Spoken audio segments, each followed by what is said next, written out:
Right, so hello and welcome back to Books and Things and welcome to another video. And today I'm very excited to be announcing a bit of a long-term reading project slash read-along that is going to be happening on this channel for the next 2 years. I'm about to start what I'm going to call a mega Dickens read-along.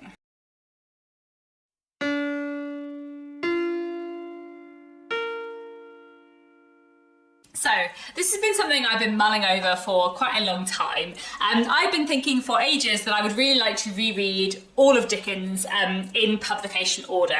I really love Charles Dickens. He is my favourite author. I've read all of his novels at least twice. Some of them I've read 4 times, 5 times, 6 times, but I've never read them all in order, and that's something that I'd really like to do, partly because one of my kind of interests in Dickens is how his works change over time. I did my dissertation at university on how gender and the presentation of male and female characters changes from his early books to his late books, but I wasn't really allowed to talk about all of his novels for that dissertation because he wrote so many, so I just focused on like 7 in particular. But I have wanted for a long time to read all of his novels in publication order, and I've been partly inspired to make this into a reading project by other similar reading projects that people have been doing on Booktube. I really enjoyed Jen the Librarian's videos all about Thomas Hardy when she read Thomas Hardy's novels in publication order. I really loved Marissa from Blatantly Bookish's Bronte project last year, and I've been enjoying seeing the progress of the Bronte Along happening this year, hosted by Milena Reed's Mary Among Stories and Sarah's Perusals. And I thought that I would really like to read all of the works of Charles Dickens in publication order over the next 2 years. 2 years because there are quite a lot of them and they are quite long. And I thought if I'm going to read all of Dickens in publication order, I might as well make this into a read along and invite people to join in if they want to. So what I am including in this read-along is all of Dickens's 14 full-length finished novels, plus his unfinished novel, The Mystery of Edwin Drude, that he was writing when he died, which is the only Dickens book actually that I've only read once. Everything else on this list I've read 2 or more times, but I've only read Edwin Drude once, and it was fantastic, and I'm so sad it's not finished. However, I'm not going to be including his 5 Christmas novellas, A Christmas Carol, The Haunted Man, The Chimes, The Battle of Life, and The Cricket on the Hearth, just because they are, like, designed for Christmas, and if we're reading all of his books in publication order, I feel like it'd be weird to slot in his Christmas books not at Christmas time, so I'm just going to leave them out and we're just going to focus on his main full-length novels. I'm going to be listening to all of them on audiobook, which I'm really excited for. I love listening to Dickens on audiobook because his books were sort of written to be read aloud in some ways and work so well read aloud. So I'm going to be listening to all of them, which I think is going to be really exciting, and will probably also make the project, the read-along, a little bit more sustainable because I find audiobooks tend easier to slot in around other reads. And I'm going to primarily be listening to Audible's Dickens collection. In the last few years, Audible have released kind of new audiobooks of I think all of Dickens's books. I've listened to a few of them already and they're all really good, and most of them, certainly in the UK at least, are included in the Audible Plus like subscription. So if you already have a subscription to Audible, you don't have to use a credit, they're just included in your membership. So that's how I'm going to be consuming all of Dickens, and I'm very excited for that. And then my plan is to every month or 2, I'll talk about the schedule in a minute, and I'm gonna make a video talking about my reflections on rereading that particular novel and what I thought of it this time, and I'm really looking forward to making those videos as well. And I think there are a few like specific themes and stuff I'm going to look out for on my way, and then maybe in 2024 when this reading project finishes, I'll make like some extra videos about Dickens and like how his novels change over time, because I do find that really, really interesting. I know that some of people who watch this channel used to really enjoy my Victorian style Dickens read-alongs that I did years ago. I did one of Our Mutual Friend and one of Bleak House, where I read them in the original serialised monthly parts over like a year and a half. I did enjoy making the videos for that, and I did find it interesting to read Dickens as Dickens was kind of meant to originally be read, but I didn't find it like the best reading experience of Dickens for me, and I also felt that then like I was reading one Dickens novel for a year and a half, and I didn't feel like I could pick up and finish another Dickens novel within that time, so I felt like it meant that all my Dickens reading was very slow. So I'm not going to do another one of them in the next 2 years. I might do one of them again in the future, but I feel like now what I really want to do is just reread all of Dickens in one go in order, and I'm very, very excited for that. So I'm sorry that it's not a serialised Dickens along, but it is still a mega Dickens read along, and I'm excited. And the hashtag I'm going to be using on YouTube, on Twitter, on Instagram, on Goodreads, I guess, wherever, is hashtag Dickens along, as it used to be for them, but this is a new mega Dickens Readalong project. So let me get into the actual logistics and the schedule, because the plan is to read all of Dickens's 14 full-length novels plus his half novel, The Mystery of Edwin Drude, over the next 2 years, which is a lot of books. Some of them are very, very long.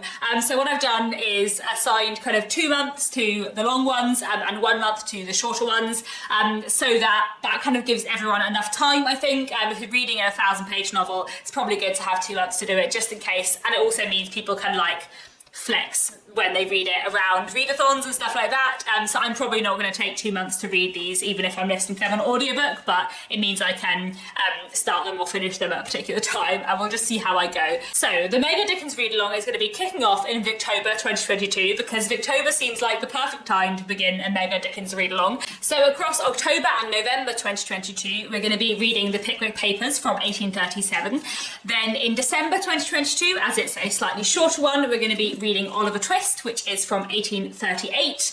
Then in January and February 2023, we're going to be reading Nicholas Nickleby from 1839. Then in March and April 2023, we're going to be reading The Old Curiosity Shop from 1840. And in May and June 2023, we're going to be reading Barnaby Rudge from 1841. Then in June and July 2023, we're going to be reading Martin Chuzzlewit, which is from 1844. Then in August and September 2023, this time next year, we're going to be reading Dombey and Son, which is from 1848. Then in October and November 2023, we're going to be reading David Copperfield, which was first published in 1850. Then in December 2023 and January 2024, a ridiculous amount of time away, we're going to be reading Bleak House, which is from 1853. In February 2024, we're going to be reading Hard Times, which is from 1854, again a slightly shorter one.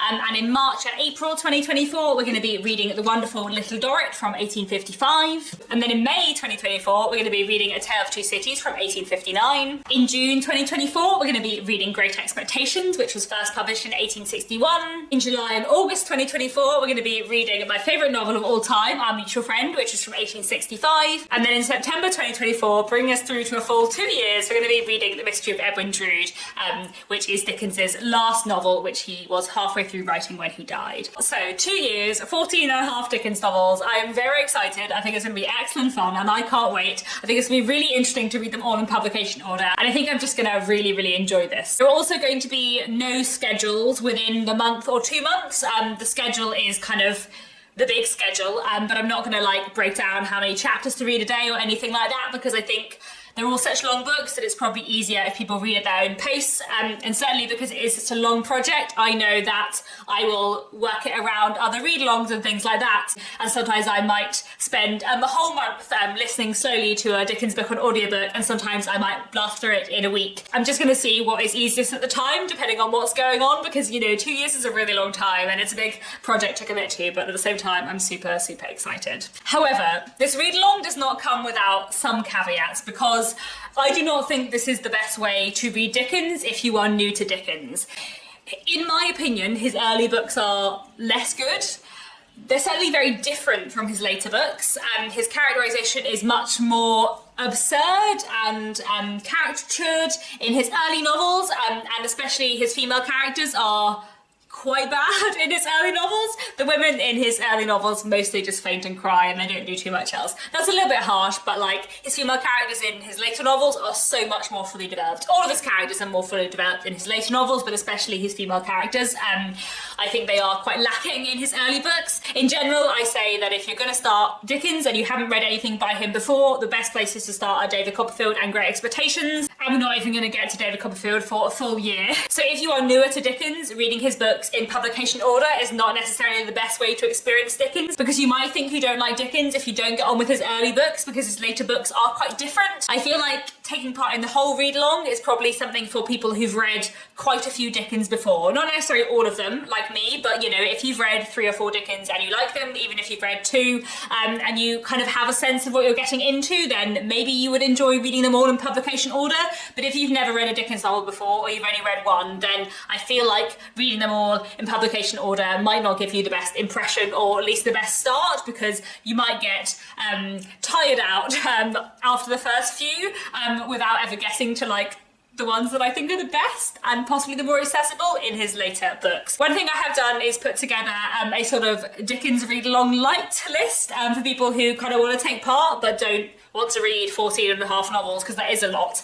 So there are a few novels that I've picked out which I think would be better places to start with Dickens. They are like weighted towards the later ones, so it does mean that you wouldn't join in with so many books in the kind of first year of the read along. But I think if you do want to take part but you don't want to tackle 14 and a half novels, then good novels to dip in for would be Nicholas Nickleby, Dombey and Son, David Copperfield, Bleak House, Little Dorrit, Great Expectations, and Our Mutual Friend. And of course, you know, you're very welcome to join in just for one book or two books, or, you know, fill in the gaps of the Dickens books that you haven't read yet, or just read your favourites, whatever you like. And my idea is that at the start of every month or 2 months, I will make a very little video on this channel saying, you know, this is the book we're going to be reading for the next month or two for the Mega Dickens Read Along. Please join in if you would like to. Here are the links and the information. Don't feel you have to. So as I said, there is a Goodreads group, which I'll link down below. I'm also like sort of debating a Discord server, but I don't really know how Discord works. I've used Discord a little bit for the LGBTQ plus books in translation read along run by Jen the Librarian,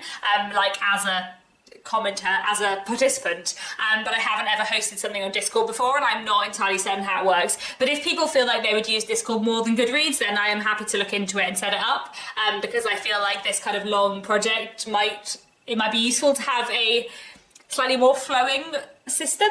I don't know.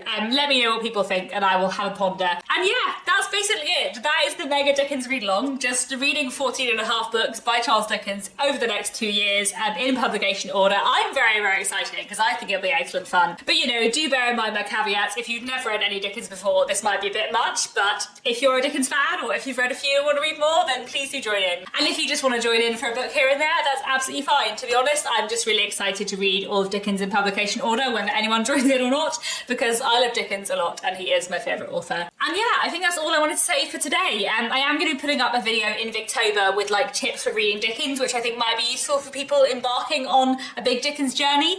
But for now, that's it. Do let me know down in the comments if you're going to be taking part and what level of participation you think you might do. And that's it. Thanks so much for watching, and I'll be back very soon with another bookish video.